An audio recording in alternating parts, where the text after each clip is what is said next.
Hello mga kaibigan, today is Sunday. Good morning sa inyong lahat. Kami lang ng anak ko ngayon, just the two of us lang. Diyan sa bandang yan, kagagali lang naming magmisa. Ayan, after the mass,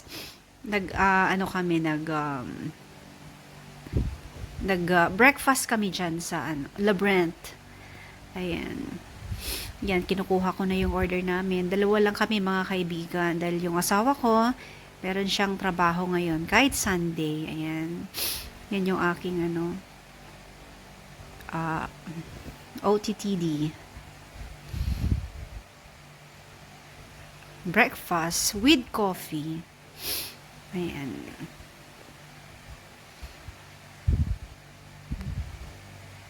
Ayan, mga kaibigan. Yan yung in-order namin. Yan, simpleng breakfast lang mga kaibigan. Yan, dyan sa malapit lang, dyan sa plaza mga kaibigan. Kung napuntahan nyo na yan, sa Labyrinth.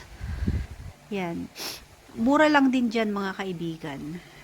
Yan. Maraming mga ibang tao dyan na hindi alam, hindi kilala yung or hindi kabisado yung mga menu nila dyan. Siguro parang pag nakita nilang Labyrinth yan, sasabihin nila mahal na. Pero nagkakamali kayo mga kaibigan. May murang dyan, may murang breakfast dyan, may dinner din na mura. Yan. Good morning, good morning, good morning, good morning, good morning, good morning, good morning sa inyong lahat mga kaibigan. Today is Sunday. Katatapos lang naming magmas ngayong Sunday. Today is December 29. Ayan, with me is my son only. Wala yung asawa ko dahil may trabaho pa siya. Ayan. Katatapos lang naming magmas and kumain na din kami actually. Ayan, ngayon papunta kami sa palengke. Ayan, may dadaanan lang ako isang ingredient doon sa gagawin kong lumpiang Shanghai. Although kahapon na malengke na kami, pero yun yung nakalimutan ko kasi ingredient ng yung celery.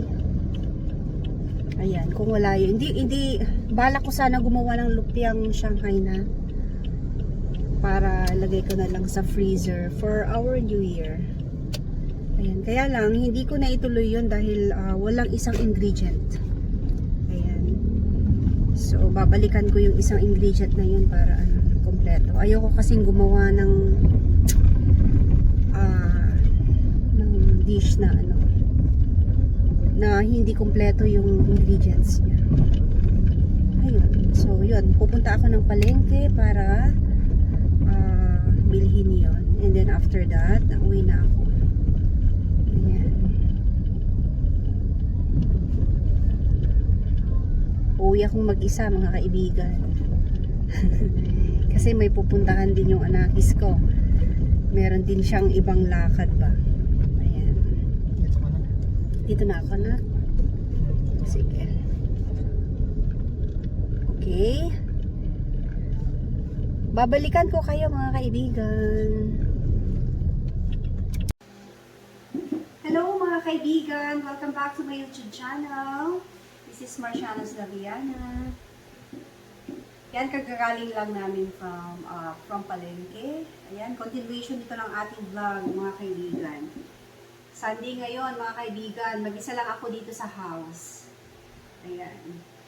Yun nga, yung sinabi ko kanina, bumili ako ng celery. Ito, mga kaibigan, yung aking binili lang sa palengke. Ayan.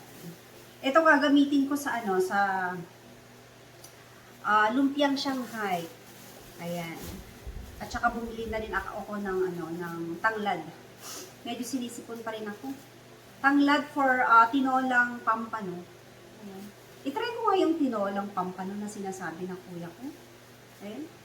Ayan. Nag-search ako kung paano gawin yun. Isang nilalagay para mawala yung lansa is ito. Tanglad. Yung nakikita kong tanglad ng iba, medyo malalaki yung tangkay niya, pero ito maliit. Siguro itali-tali ko na lang. Ayan.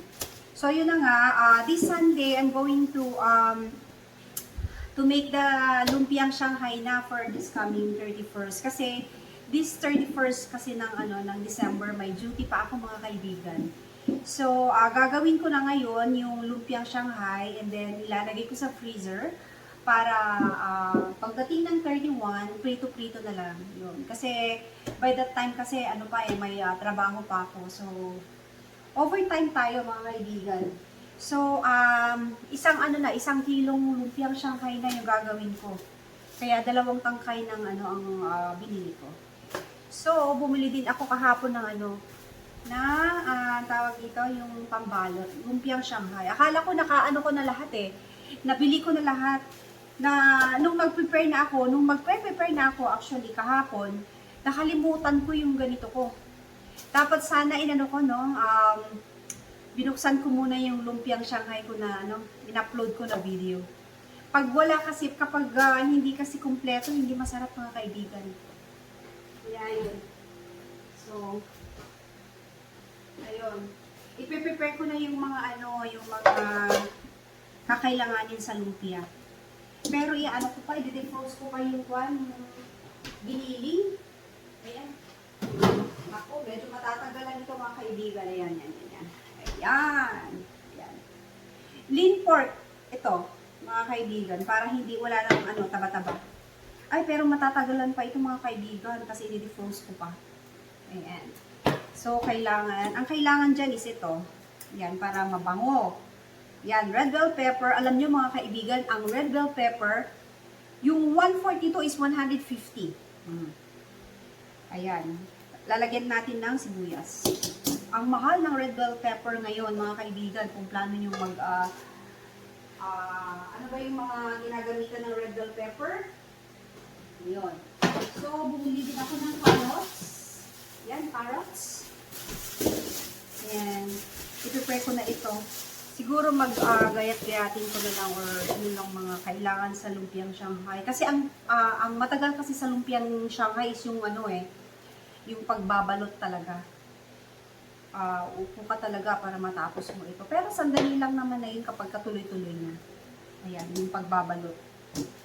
And, of course, yung nito. Kasi, hihiwain mo to ng pinong-pino eh. Gagamit din tayo ng itlog. Ganyan. Ayan. Meron akong in-upload na videos on how to make lumpiang Shanghai. Kung gusto nyo tularan, pwede rin. Ayan. So, hanggang sa muli mga kaibigan, meron pa akong gagawin sa kusina. Mag-aayos pa ako. Ayan mga kaibigan, welcome back. Welcome. Ang unang gagawin ko pala is magsasaing. Ayan. Hindi pa pala kumain yung mga aso namin mga kaibigan, kaya magsasaing na muna ako. Kami ng anak ko kumain na sa labas. Ayan, kawawa naman yung mga 2 aso namin. Ayan, magsasaing na muna ako. Ayan.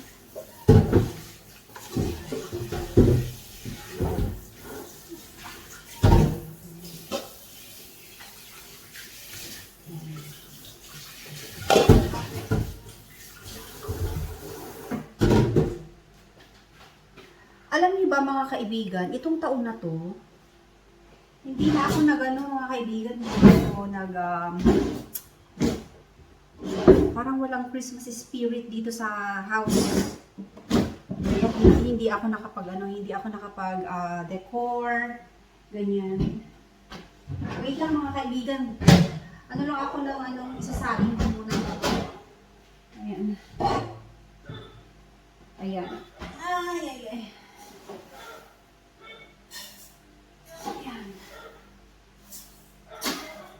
Ayan, mag-isaing na muna ni.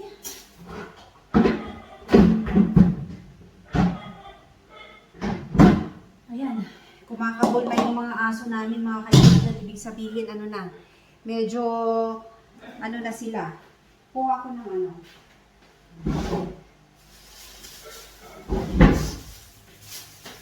yung sinasabi ko na, itong December, actually, hindi na ako hindi na ako nag-decor mga kaibigan. Parang wala na akong panahon. Ayan. Parang naging busy ako this year mga kaibigan. Puros na lang ako puros na lang akong trabaho. Ganyan. Minsan nga, hindi ko pa nalilinisan na itong bahay, mga kaibigan. Kaya, at saka nung 24 din, may duty din ako. Hindi rin ako nakaano, mga kaibigan. Hindi rin ako nakapag-prepare. Hindi kagaya ng last year na nag-table setting pa ako, ganyan.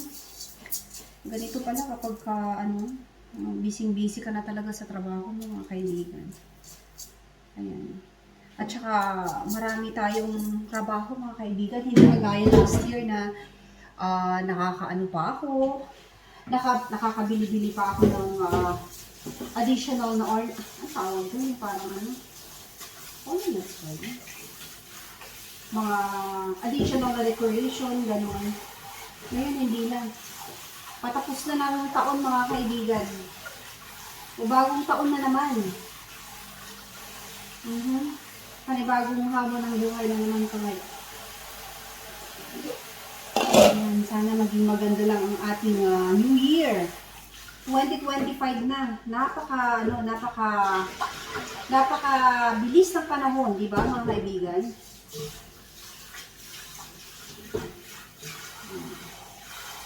January na. Ayan. Ano ngayon? 29 ngayon. 30, 31. 3 days from now. O yan, January, na siya. 2025 na siya. Napakabilis ang panahon. Actually, January is the busiest month of our, busiest month of this year sa aming office kasi na naman, permit na naman. Business permit na naman. Ako talaga yung Ako actually yung napaprocess ng business permit namin. Kaya, ayun. Busiest month of the year. Ayan. Kung mo kasi yung mga naiisip-isip mo kasi yung mga trabaho mo sa office, parang, oh my God, parang wala ka ng ganang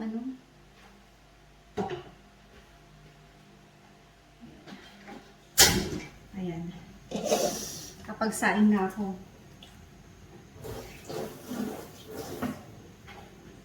Napaka-busy natin. Ganon din yung asawa ko. Ngayon, linggo, may pa siya, may trabaho pa siya, mga kaibigan. So, yung kusina ko, mga kaibigan, medyo magulo. Pasensya na. Ayan. Ayun na nga, patapos na ang buwan. So, parang, na naman, madadagdagan na naman yung ating taon. Tatanda na naman tayo. Ay, sorry. Ayan. Excuse me, kasi nag-uubo pa ako. Nung 24, talagang, yung ubo ko. As in. Oh my God. So yan, magsisaing na muna ako, mga kaibigan, nang sa ganun siya. Makakain na rin yung mga aso namin. Ayan, mga kaibigan, welcome to my kusina. Ayan, piniprepare ko na yung pagkain ng aso namin, mga kaibigan. Ayan. Ito yung timplahan ko ng namin. Alam mo ba yung baking baking pan ko ito, mga kaibigan. Since hindi naman ako gumagawa ng mga cake ganyan, ayan. Timplahan ko na lang ito ng pagkain ng aso namin. Doon pala sa pagkain ng aso namin, alam mo ba yung tira-tirang isda nung Christmas na hinimay ko lang po, mga kaibigan. Ayan. Malasa na yan. Huwag mo nang lagyan ng asin. Ayan. And then, ginagamitan ko din ng ganito actually, oh. Ayan. Ito. Ayan. Ayan. Ito, mga kaibigan, naka-sale lang kasi siya. Kaya, bumibili na lang ako ng pang-aso talaga. No? Ayan. Ayan. Goodness. Ayan. Hindi naman ganitong solo ang ipapakain ko, mga kaibigan, kasi this is 130 grams. Ang ginagawa ko, hinahalo ko na lang yun sa kanin. Ayan. Nakasil kasi ito, mga kaibigan. Alam mo ba? Mga 24 pesos lang po ito, mga kaibigan. Ayan. Alam mo, ang bango-bango, mga kaibigan. Ang sarap siguro nito. Ayan, tingnan nyo yung ano niya, oh. May mga ano din siya eh. May mga bits of mga ano din siya eh. Basta hinalo-halo ko na mga kaibigan kahit beef and liver steak ang nakalagay dito. Basta halo-halo na. Hinalo-halo ko na lang siya. Importante masarap ang kakainin nila. Gusto naman nila eh. Ayan. Medyo mainit pa yung kanin mga kaibigan. Kaya iano ko pa muna. Ayan. Ayan. Oh, ang sarap. Ayan. Ayan. Mainit pa. So mamaya papakainin natin yung aso natin. Ayan. 2 aso. Ayan. Ay nga pala. May bagong aso pala kami. Ang pangalan niya ay si Ice. Yung aso namin na si Bebang namatay na mga kaibigan. Kung kilala niyo si Bebang, namatay na siya. Ayan. So, hindi ko na pinakita yun sa ano. Parang hindi naman ano. So, yun. Ayan. So, may bagong ano ulit kami, may bagong aso. Ayan. Papakita ko sa inyo mamaya. Ayan mga kaibigan, yung mga aso namin, oh. Ay, sus! Gutom na yan siguro. Ayan yung bago naming ano, oh. Tuta. May bago kaming tuta, yan.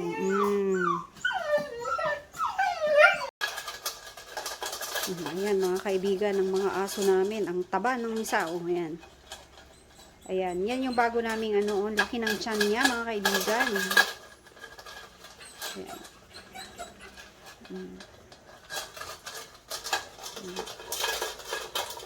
Bubo, oh. Grabe ang kain ni Ice, oh.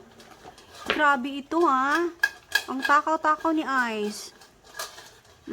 Ito very, ano pa siya, mahinhin. Mahinhin siyang mag-ano, kung kumakain. Ito ang talagang ano. Ito, bigay lang sa amin to, eh.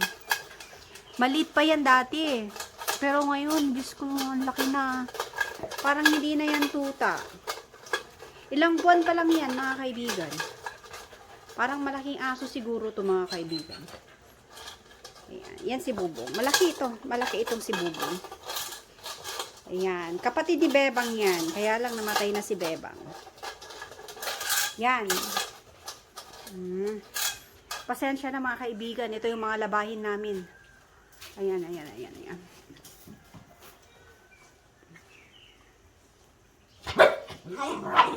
Ayan, pinakain ko din yung 2 aso ng kuya ko. Ayan, nakakaawa naman kasi sila kung hindi sila kakain din. Ayan, oh, medyo kulang pa ba? Kulang pa yung pagkain nyo. O yan, minom kayo danom. Yan, inom kayo ng danom. Ng tubig. Grabe naman to, Nga pala mga kaibigan, na ito yung naging project ko pala, oh. May bubong na dito sa side ng aming ano bahay. Excuse yung mga ano namin mga kaibigan, mga labahin namin. Ayan, yan yung pinabubungan ko po. Ayan. Ito yung naging project ko this year. Ayan. Kung naalala nyo po, meron akong pinag-iipunan that time, eh. Yan, this year. Ito yon, yung bubong namin. Bubong doon sa side ng aming ano. Ayan. Medyo magastos mga kaibigan yung materyales, medyo ano. Hindi pa namin pwedeng ano yan, pinturahan daw kasi galvanized kasi siya, eh. Matatanggal daw yung ano niya, matatanggal daw yung yung pintor kapag pininturahan mo na agad. Ayan. Yan yung ano natin. Yan mga kaibigan, yung naging project ko this year na medyo pricey din mga kaibigan. Ayan.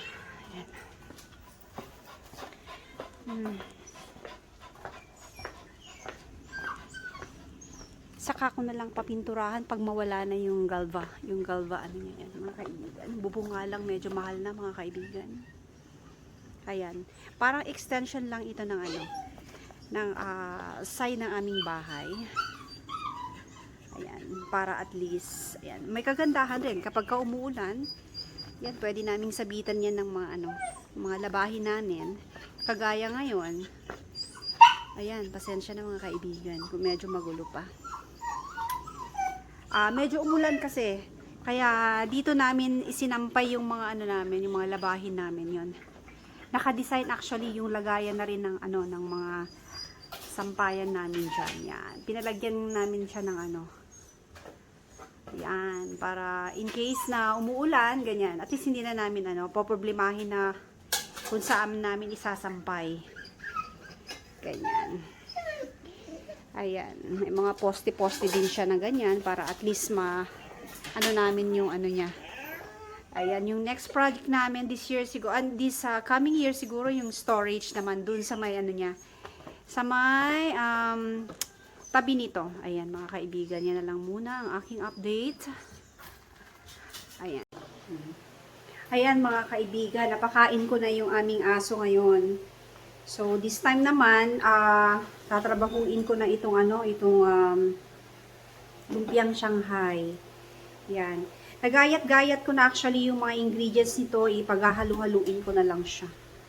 Ayan. Ngayon. So, yun na nga mga kaibigan, yung pinakita kong project sa inyo, yun yung pinag-ipunan ko talaga. Ayan, yun sinabi ko nga sa inyo na kung meron tayong pera, ipunin natin. Kung meron tayong gustong project sa house, pwede natin pag-ipunan yan. Ayan. So, hindi talaga ako gumastos ng ng marami na yung mga iba-ibang mga gamit sa house. Kasi meron akong project, yun nga yung pinakita ko kanina. Ayan. So, ayun na nga. Mag-set tayo ng goal para at least yung goal na yun, maano naman natin yun ma-achieve din naman natin yung goal, basta focus lang tayo sa pag-iipon ba. Yan, huwag tayong maggastos ng kung ano-ano, ganyan. Kung ano yung kailangan lang sa house, yun lang mga kaibigan. And then, yun. Ayan. Buti nga may meron kaming naging project na ganyan ngayong year na to. Ayan. Para hindi na kami hindi na kami mag-loan. Ang hirap na mag-loan mga kaibigan. Yan. Kawawa ka pag nag-loan ka. Ayan. Kawawa yung bulsa natin, yung payroll natin, paycheck natin. Kung maglo-loan ka, kung pwede mo rin na mga pag-ipunan yan. Every payroll yan. Nagsiset aside ako ng pang project. And then, iwas gastos na rin. And then, iset aside mo yung mga importanteng mga budget, like syempre, yung tuition fee ng anak mo, ganun. Saka yung mga utility bills, internet, ganyan. Syempre, wag natin kalimutan yun. At saka, of course, yung natin, tawag dito, pagkain, yun, yung basic, yun ang importante. Ayan. Mag-ipon na hindi naman to the point na magugutom na tayo, mga kaibigan. So, yun. Ang lang dito is, huwag na tayong pupunta sa mga lugar na, na pagkakagastusan natin. Like this year, hindi kami nag-out of town. Kaya, inipon na lang namin lahat. Actually, this coming January, may na naman may second sem na naman yung aking anak. So, yun na naman actually yung anak ko. Yung, na-prepare ko na naman. So, yun. Hindi ko na po problemahin yun kasi naka-ano na yun. Naka-ready na yun.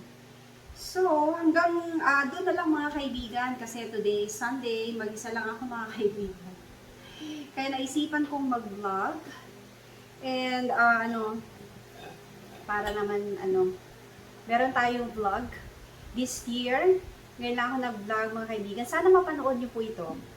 And then, yung mga ibang natin, mga ibang upload ko po ng mga dish, mga ganun, mga ulam, ganyan. Pwede pa rin yun naman pong dalaw-dalawin po yun mga kaibigan. So, hanggang sa muli mga kaibigan, dapat itong darating na bagong taon, dapat maging masigasig pa rin tayo, no? I-maintain pa rin natin yung pagiging masigasig natin sa pagtatrabaho, ganyan. So, dapat maging ano lang tayo, maging focus lang tayo sa yung simpleng pamumuhay lang mga kaibigan. So, along with that, kailangan din natin magdasal. Siyempre, hindi natin ma-achieve lahat ng mga gusto natin kung hindi tayo nagdarasal mga kaibigan. So, magdasal tayo, bisitahin din natin yung tahanan ng Diyos mga kaibigan kasi importante din yun. So, hanggang dyan na lang po mga kaibigan. Hopefully, makakagawa pa rin ako ng vlog. Sana panoorin niyo po ito mga kaibigan. Happy New Year! Thank you!